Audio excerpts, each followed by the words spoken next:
Olá, eu sou Milena Salvador, assessora de cerimonial e gestora de eventos há mais de 20 anos, dona da página do Instagram, @MilenaCerimonial e idealizadora deste podcast que tem o objetivo de revelar os bastidores dos eventos e também de trazer assuntos interessantes e importantes para a nossa vida cotidiana. E hoje conversaremos com uma convidada muito especial, que é a doutora Mariana Aquino, juíza federal, substituta da Justiça Militar da União e ouvidora da mulher. Vem com a gente que hoje o assunto está maravilhoso.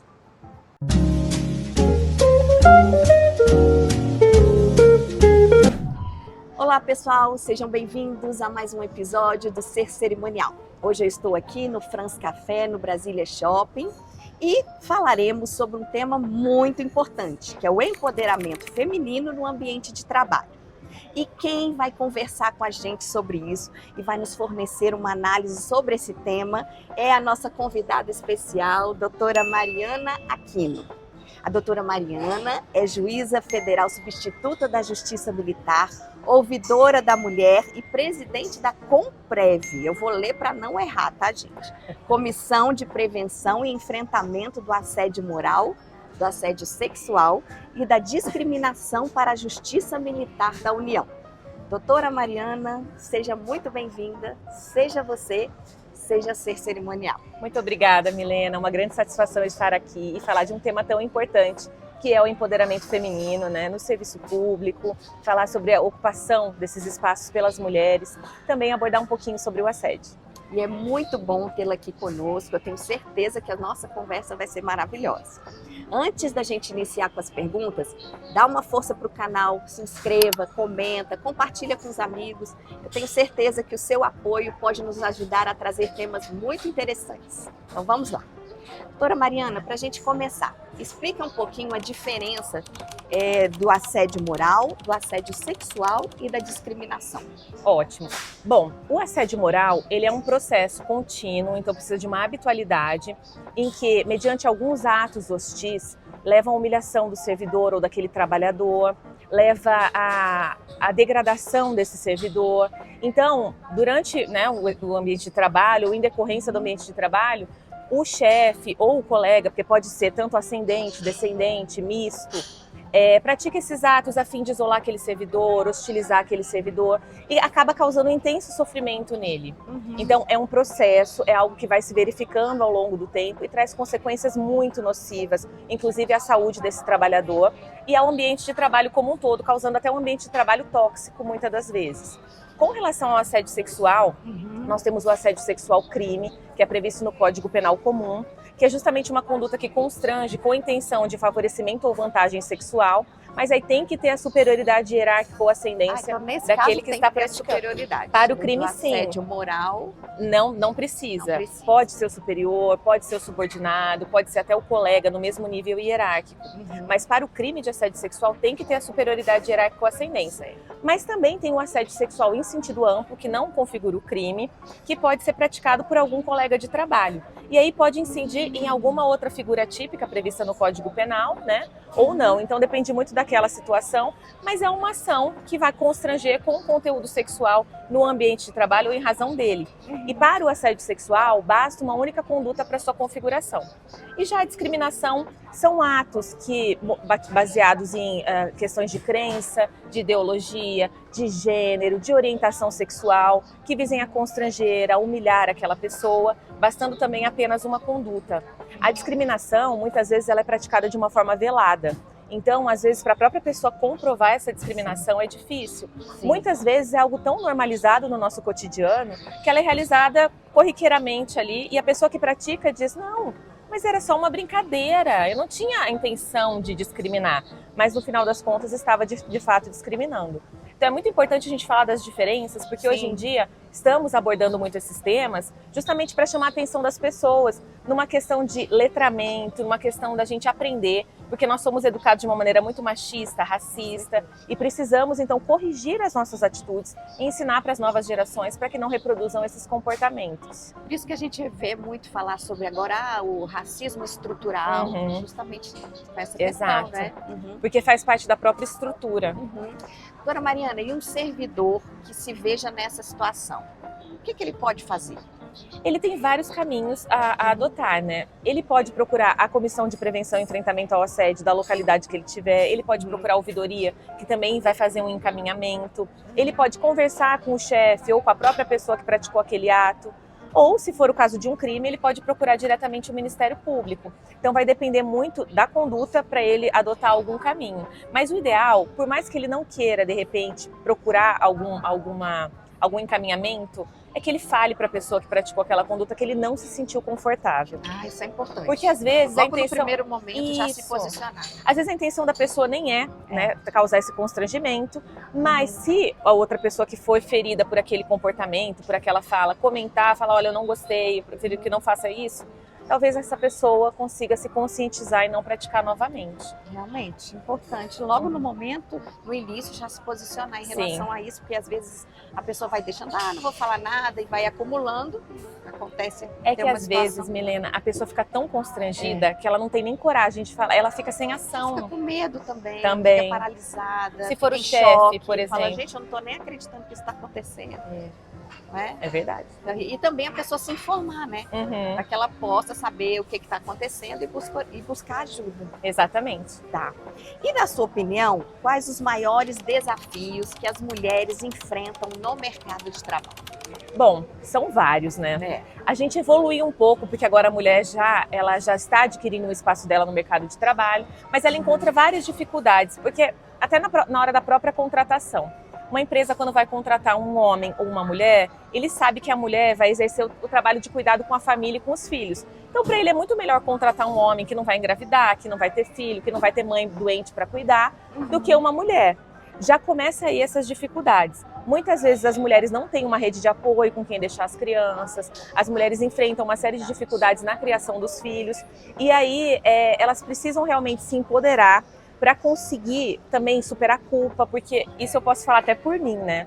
Como a gente se sente culpada quando está viajando a trabalho, quando está trabalhando mesmo, porque como a sociedade pressupõe que todo esse cuidado é da mãe e que toda essa carga cai em cima da mãe, quando a gente está fazendo outra coisa, até descansando, não pode. E às vezes a gente já tem até a tendência, nossa, e os meninos, as crianças, estão com quem? Exatamente.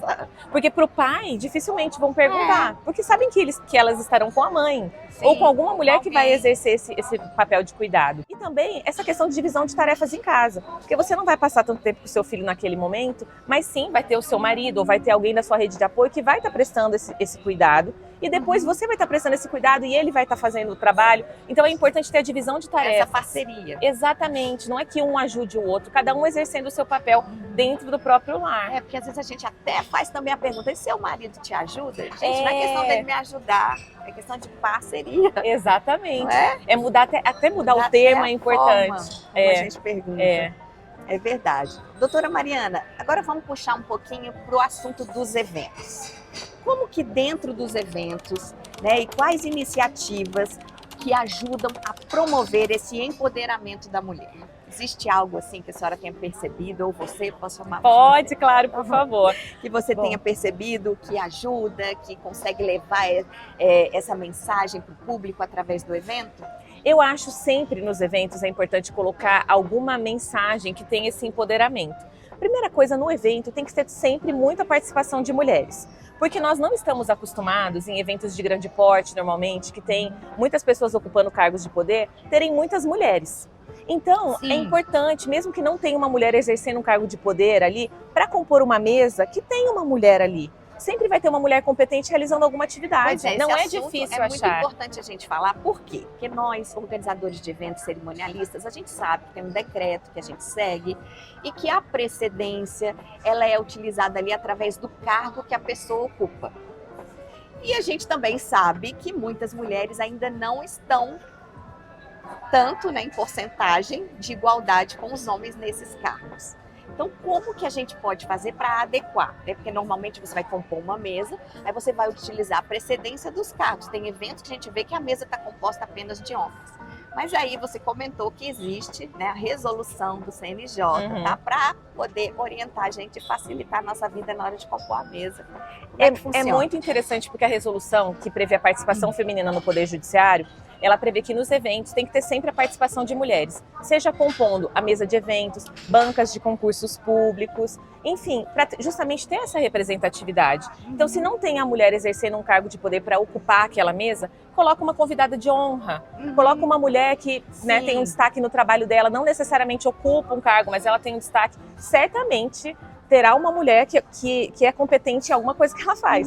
Porque nós somos muito competentes em tudo que nós fazemos. Então vai ter uma mulher ali, coloca essa mulher para ter essa representatividade.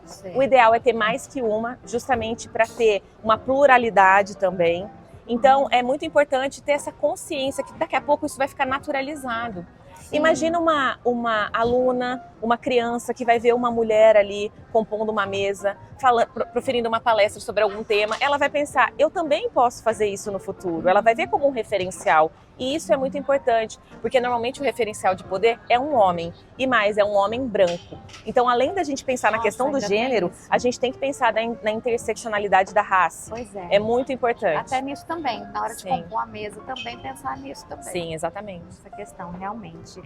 E eu sei que a senhora também já foi, assim, coordenadora de eventos, né? Temos o simpósio Vozes Delas. Vamos falar um pouquinho sobre Vamos. Como é que foi organizar, como é que é esse projeto? Conta um pouquinho pra gente. Bom, a Ouvidoria da Mulher, a gente sempre pensa em fazer muitos trabalhos preventivos e de divulgação do empoderamento feminino para capacitar essas mulheres, dar voz a essas mulheres. E o evento Vozes Delas é uma dessas ideias, né? De empoderamento, de dar voz às mulheres. Então foi um seminário que a gente pensou em montar, colocando membros da academia, mulheres que compõem a academia, que tem produções, né? Livros, artigos, são professoras sobre o tema, então elas falam sobre gênero, e também militares em cada área de atuação, para trazer ali uma militar do Exército, uma da Marinha, uma da Aeronáutica, para contar a sua história de vida, porque todas têm uma história de superação. Vejam como a gente fala sobre a questão social, que é muito difícil, às vezes a mulher tem que deixar a família para poder ir trabalhar, né, cumprir missões. Imagina no caso das militares e até o próprio preconceito enfrentado pelos pares, de que a mulher não vai dar conta, a mulher não consegue fazer isso. Então elas têm ainda, porque não basta ser competente, precisa provar essa competência o tempo inteiro. O tempo todo. Então a gente falou muito sobre isso no evento. E a ideia é podermos dialogar sobre essas questões num seminário que justamente dá voz às mulheres de diversas vertentes. E esse ano nós estamos já trabalhando na segunda edição, em outubro. Ótimo. E contaremos com a sua presença, Milena, o apoio do cerimonial do nosso tribunal, que sempre é muito competente e muito presente para nos auxiliar, porque é um evento dessa natureza, a gente precisa de todo o apoio possível. Não é um evento de uma pessoa só, é uma equipe toda de trabalho e de muito trabalho. Não, gente, e foi um evento maravilhoso. Eu tenho certeza que essa segunda edição vai ser melhor ainda. Sim, tomara. Algo que eu observei, que essa questão não deixou de ter a feminilidade, até nas cores. É o que eu falo com a doutora Mariana, ela é muito empoderada, ela é uma inspiração para nós mulheres lá na Justiça Militar e também fora, tá? E ela não deixa de ter esse lado dela, feminino, doce, ao mesmo tempo forte. Como que você consegue conciliar essas duas coisas? Muito interessante a sua pergunta, porque como magistrada, eu também lidei com um dilema, assim, porque eu entrei na magistratura relativamente nova, e aí eu notava que eu não tinha muito respeito, porque eu era nova e mulher. Então, eu precisei, no começo, adotar uma postura mais séria. Mas a gente é o que a gente é, tem né? A essência da pessoa, não dá para você ser uma coisa no trabalho, ser uma coisa em casa. Então eu fiquei buscando esse equilíbrio, mas eu acho muito importante. Eu fui também amadurecendo, gente, porque no começo nós somos muito educadas e eu fui educada assim, para ser aquela moça boazinha que faz tudo que papai e mamãe pedem. Eu também. E para você aprender a se posicionar é toda uma trajetória de empoderamento. E até hoje eu encontro dificuldade, eu trabalho muito isso em mim. Então, no trabalho isso não é um problema, porque exercendo o papel de juíza, isso é muito natural, é muito tranquilo. Mas no dia a dia das relações, a gente precisa sempre fazer valer isso, né? Então, eu acho que é nosso papel também empoderar mulheres e meninas para sempre se posicionar e a gente conversar sobre isso entre nós, né? Sim. É uma troca bacana. E uma coisa que eu acho muito interessante, que a doutora Mariana sempre frisa, é esse apoio das mulheres com as mulheres. Sim. Né? Nós temos que nos apoiar, porque muitas vezes a gente tem aquela... Como é que a gente fala? Rivalidade. É. E, gente, a gente precisa se apoiar, porque os homens se apoiam. Sim. Né? Tem até um ditado que os homens amam mesmo outros homens. Tem uma frase da professora Valesca Casanello que é o seguinte: os homens amam muitas coisas e as mulheres amam os homens. Gente, então a gente está sempre esperando o olhar masculino. E os homens, eles estão se admirando entre eles. Né? Teve uma palestra que você falou que eu lembro, que parece que você usou aquela expressão, parece que as mulheres estão na prateleira, esperando serem escolhidas. É da professora Valesca Casanello também. Nossa, ela faz essa metáfora. Ela é maravilhosa. Uma metáfora muito boa. Porque a nossa sociedade estimula que a nossa realização como mulher seja ser escolhida por um homem e tem o casamento. O casamento é o ápice da vida da mulher. Então, quando ela casa, para a sociedade, ela tem um valor social agregado imenso. E quando ela é mãe, também. Porque aí ela chancela essa escolha, né? Então a mulher que ela não está dentro do padrão de beleza da sociedade naquele momento, a mulher que vai passando o tempo, ela vai ficando naquela prateleira, ela vai perdendo esse valor de mulheridade e ela se desespera, Milena. E daqui a pouco ela casa com qualquer um, só para não ficar sozinha. Na questão do etarismo também, a gente tem percebido muito forte, não é? Sim. Então, qual é a importância da gente se conhecer? Né, de trabalhar nossa autoestima, porque a gente também tem muito a questão da síndrome da impostora. Sim, nossa. Às vezes eu estou há mais de 20 anos trabalhando com eventos, com cerimonial, tem hora que eu fico, né, às vezes quando eu me percebo, cuidado, a gente já pode estar indo para aquele lugar. Foi muito interessante você falar, porque eu acho que todas nós passamos pela síndrome da impostora. Porque eu já percebi às vezes em reuniões, a gente fala uma coisa, e se um homem falar a mesma coisa, parece que ele é mais ouvido do que quando a gente E não só pelos outros homens, mas pelas outras mulheres. Percebe isso também na magistratura? Muito. E eu percebi até na própria comissão de assédio. Porque às vezes eu falo uma coisa, aí o colega homem vem e fala a mesma coisa, e aí, nossa, que ideia maravilhosa. Aí, não, peraí, eu falei primeiro. E como que a gente faz, gente? Porque às vezes você se impõe de uma forma, nossa, como ela foi grosseira. Aí tem que buscar um equilíbrio, é difícil porque a gente lida com isso a vida inteira, então chega uma hora que isso explode e não vem de uma maneira boa. Aí que tem que trabalhar isso, né? Doutora Mariana, e o que a organização pode fazer para poder garantir um ambiente de trabalho mais seguro, mais acolhedor para as mulheres? Bom, primeiro é trabalhar numa cultura de respeito às diferenças, não só das mulheres, mas a orientação sexual, a religião, né? Então é muito importante que seja trabalhado isso e as pessoas saibam que se por acaso houver um desrespeito, elas tenham a quem recorrer. O trabalho todo que a Comprev faz, por exemplo, é um trabalho muito focado na prevenção. A gente quer disseminar esses conhecimentos e dizer, olha, na nossa justiça nós não toleraremos assédio e discriminação. Então a pessoa sabe que ela vai ter um local seguro para poder reportar isso, que ela vai ser acolhida, que ela vai ser ouvida. E eu acho muito importante que seja trabalhado isso em todos os ambientes. E tem essa privacidade também, né, doutora Mariana? Ninguém fica sabendo que a pessoa sigilo. Tem sigilo. Tá.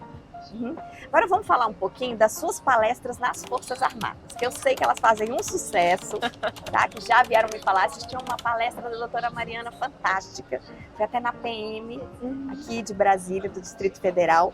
E quais são os principais temas que são abordados? Então, eu gosto muito de trazer a proteção jurídica à mulher militar, que a gente tem até a cartilha, mas, Milena, é assim, eu gosto de dar uma chocada. Então eu coloco uns trechos de umas decisões do tribunal, dos crimes, para as pessoas verem que aquelas condutas de desrespeito à mulher vão ter consequências e muitas vezes criminais. Então a gente traz ali, aí eu falo uns palavrões, porque aí tem umas jurisprudências lá de injúria, né, de estupro, de importunação sexual, de assédio. E eu trago casos concretos para dizer, olha, acontece. E também gosto muito de trazer um slide que fala sobre a responsabilização do comandante que deixa de apurar aquelas condutas, que é muito importante. Também tem um slide sobre como buscar ajuda. Então, tem onde a mulher militar que teve os seus direitos violados, que sofreu algum tipo de violência, a quem ela pode recorrer.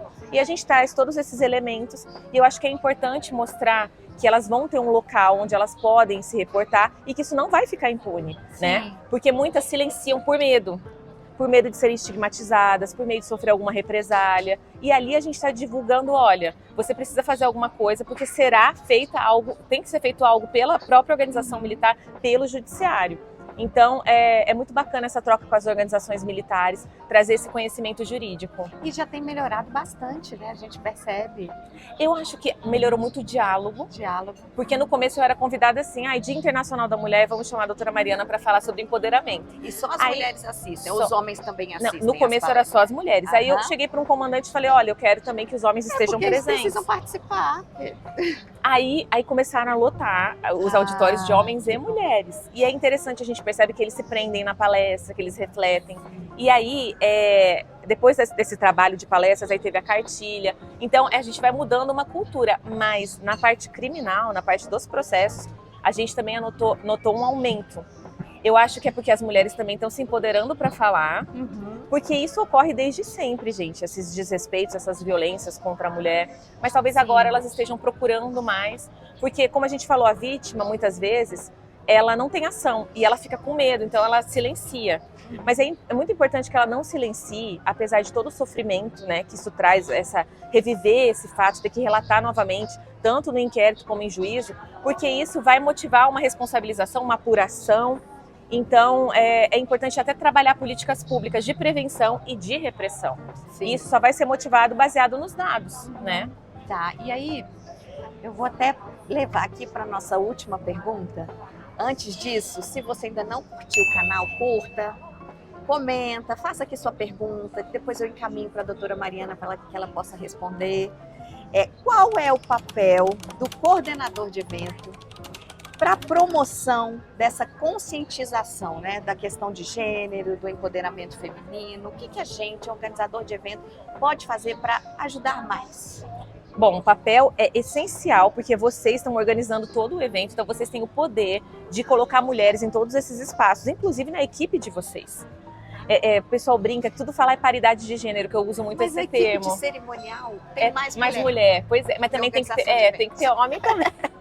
Mas é ótimo, porque a gente já sabe que na organização vai ter, mas no próprio evento tem que ter muitas mulheres também. Então ter esse cuidado de nas mesas sempre ter mulheres, trazer temas de gênero para que isso possa ser discutido, porque muitas vezes o homem nunca se colocou nesse lugar de pensar sobre isso, porque ele nunca passou por isso. Sim. E aí quando a gente traz o tema e debate, ele começa a refletir, ele pode não concordar, mas ele vai refletir. Então, acho importante colocar o tema e trazer as mulheres para essa representatividade. Às vezes ele pode ter aquele primeiro momento, nossa, que exagero, que mimimi, né? Porque agora tudo é mimimi. Mas aquilo ali vai ser plantado uma sementinha. Sim. Né? Que alguma coisa ali vai se transformar. Doutora Mariana, tem mais alguma coisa que você gostaria de pontuar? E qual a mensagem que você gostaria de deixar aqui para as mulheres e também para os homens, para todos e todas que nos acompanham? Bom, eu gostaria de agradecer mais uma vez. É muito, muito bacana ver esse seu trabalho, Milena. Você é uma mulher muito comunicativa, muito competente. E esse trabalho de divulgar, né, o trabalho do cerimonial, que é um trabalho, gente, que muitas vezes é invisível, mas é importantíssimo. Eu, como organizadora de eventos, posso dizer o quão importante é o trabalho de vocês. Então, eu queria deixar uma mensagem positiva para as meninas e mulheres de empoderamento, para vocês sempre correrem atrás do sonho de vocês, para vocês não acreditarem quando falarem que vocês não são capazes. Nós somos muito capazes, nós somos fortes, nós somos resilientes e muito competentes. E eu acho que a gente precisa, sim, ocupar esses espaços na sociedade cada vez mais para tornar uma sociedade melhor para os nossos filhos, para as nossas filhas, para todas as gerações que virão e também para modificar a cultura das gerações que já estão. Com certeza, gente. A doutora Mariana tem um Instagram com muito conteúdo. Fala aqui pra gente, a gente vai postar aqui o Instagram da doutora Mariana. Qual é? É mariana_aquino. Isso. E sigam também o meu Instagram, que é @milenacerimonial. Lá a gente traz muitas dicas de cerimonial, de etiqueta, de comportamento e também desses assuntos cotidianos e que são interessantes para a nossa vida. Doutora Mariana, muito obrigada. Sou muito grata por você ter aceitado vir aqui compartilhar conosco. Te admiro demais. Muito obrigada por ter vindo. Obrigada, eu não podia deixar de aceitar esse convite. Obrigada, gente. Obrigada. E aguardamos vocês no nosso próximo episódio. Obrigada.